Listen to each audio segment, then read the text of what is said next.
One thing I have to appreciate us ఏంటంటే మీరు చేసినా చెయ్యకపోయినా కానీ చాలామంది ఏమని చెప్పుకుంటారంటే చేసేయచ్చండి it's kind of publicity stunt కానీ సో అట్లా type but what your saying years manageable ఎక్కడున్న దాన్ని మనం అక్కడ వరకు కట్ ఆఫ్ చేసుకోవచ్చు కానీ సో కంప్లీట్ రివర్సిబుల్ కాదు అని చెప్పేసి ఓపెన్గా చెప్పాం that was really nice and ఇంకొకటి ఏంటంటే సార్ డైట్ అనేది కూడా ప్రజల మధ్యలో బాగా ఫేమస్ అయిపోయిన ఏదైనా ఒక ఇన్సిడెంట్ ఉందంటే అది obesity.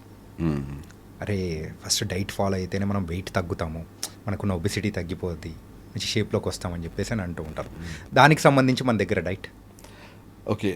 ఒబెసిటీకి it's not just diet అండి, always it's not just diet. Okay అంటే మనం ఏమని పిలుద్దామో చెప్పండి. లేదు, it's diet is part of obesity fixation అండి. ఒబెసిటీ ఫిక్స్ చేయాలంటే డైట్ పార్టే, కానీ డైట్తో పాటు వర్కౌట్స్ చేయాలండి. వర్కౌట్స్ చేయాలి. ఇది ఒబెసిటీ అనే కాదు, ఒక మనిషి హెల్దీగా ఉండాలి, ఎక్కువ కాలం పాటు యంగ్గా ఉండాలి. అంటే మనిషి యంగ్గా ఉండడం అంటే మనిషి బాడీలో మజిల్స్, బోన్స్, నర్వ్స్ ఈ మూడు హెల్దీగా ఎక్కువ కాలం పాటు ఉండాలండి. ఈ మూడు హెల్దీగా ఉన్నాయంటే మనిషి యంగ్గానే ఉంటాడు ఎంతకాలమైనా.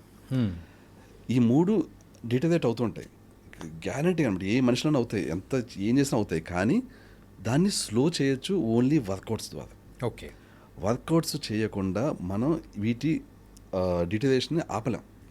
ఇంకా సెల్స్ మజిల్ సెల్స్ చచ్చిపోతాయి, దాన్ని సార్కోపినియా అంటాం. బోన్ సెల్స్ చచ్చిపోతాయి, ఆస్టియోపినియా అంటాం. నర్వ్స్ చచ్చిపోతాయి, దానికి ఏం పేరు లేదనుకోండి కానీ అలా చచ్చిపోతుంటాయి అన్నట్టు. సో ఈ మూడు ఏవైతే ఇలాగ డిటరేట్ అయిపోతున్నాయో వాటిని ఆపాలంటే వర్కౌట్స్ చేయాలండి. వర్కౌట్స్ అంటే చాలామంది సింపుల్గా యోగా లాంటి stretching workouts, just light workouts అనుకుంటారు. వర్కౌట్స్ అంటే అవి మాత్రమే కాదండి. ఇప్పుడు వర్కౌట్స్ అంటే అటు కార్డియోను చేయాలి, వెయిట్స్ని లిఫ్ట్ చేయాలి. ఓకే, వెయిట్స్ లిఫ్ట్ చేయడం అంటే మరీ వెయిట్ లిఫ్టింగ్ పెద్ద వెయిట్స్ అయితే చేయక్కర్లేదు, బట్ మజిల్స్ అన్నీ, మన బాడీలో మజిల్స్ అన్నీ పని చేయాలండి. అంటే స్ట్రెంథనింగ్తో పాటు కార్డియో డెఫినెట్గా చేయాలి, ఎందుకంటే కార్డియో నరాలకు సంబంధించింది, నరాలను హెల్తీగా ఉండేలా చేస్తుంది.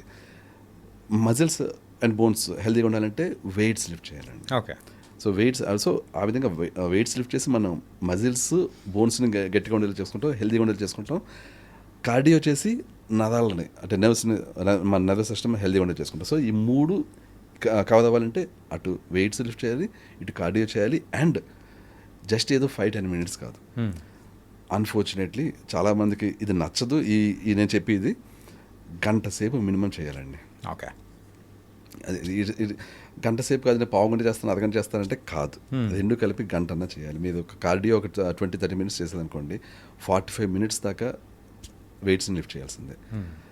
తక్కువ చేస్తే ఉంటుంది బెనిఫిట్, కానీ 45 minutes వెయిట్స్ లిఫ్ట్ చేయడం అనేది ఐడియల్ టైం అండి. ఓకే, అంత చేసామనుకోండి చాలా కాలం పాటు నరాలు, బోన్స్, మజిల్స్ అన్నీ కూడా హెల్తీగా ఉంటాయండి.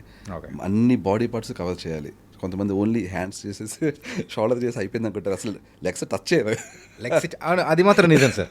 జిమ్లో చాలా మంది చేసే పొరపాటు ఏంటంటే ఇదే, అరే ఇది వచ్చేసింది కదా ఫుల్ హ్యాపీ అని అనుకుంటారు, అయితే ఇక్కడ బేస్మెంట్ అనేది ఇంపార్టెంట్ అని మర్చిపోతూ ఉంటారు.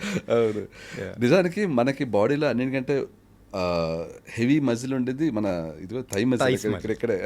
సో దాన్ని హెల్తీగా ఉంచుకుంటే నిజానికి బోల్డ్ అంత డయాబెటీస్ తగ్గుతుంది అనమాట. ఎందుకంటే మజిల్స్లోనే గ్లైకోజన్ స్టోరేజ్ అవుతుంటుంది. మనం తిన్న కార్బోహైడ్రేట్స్ గ్లైకోజన్ ఫార్మాట్లో వెళ్ళి మజిల్ సెల్స్లో స్టోరేజ్ అవుతుంది. ఓకే, సో మనకేంటంటే మన కార్బోహైడ్రేట్స్ తినడానికి సఫిషియంట్ ప్లేస్ దొరుకుతుంది అన్నమాట, స్టోరేజ్ స్పేస్. ఇప్పుడు ఆ మజిల్ తగ్గిపోయింది అనుకోండి, స్టోరేజ్ స్పేస్ ఉండదు, మన కార్బోహైడ్రేట్స్ తిని అర్హత కోల్పోతాం అనమాట మనం. సో అప్పట్లో ముందు తిన్నట్టే తింటున్నామంటే ఇంకా డయాబెటీస్ వచ్చేస్తుంటుంది. ఓకే.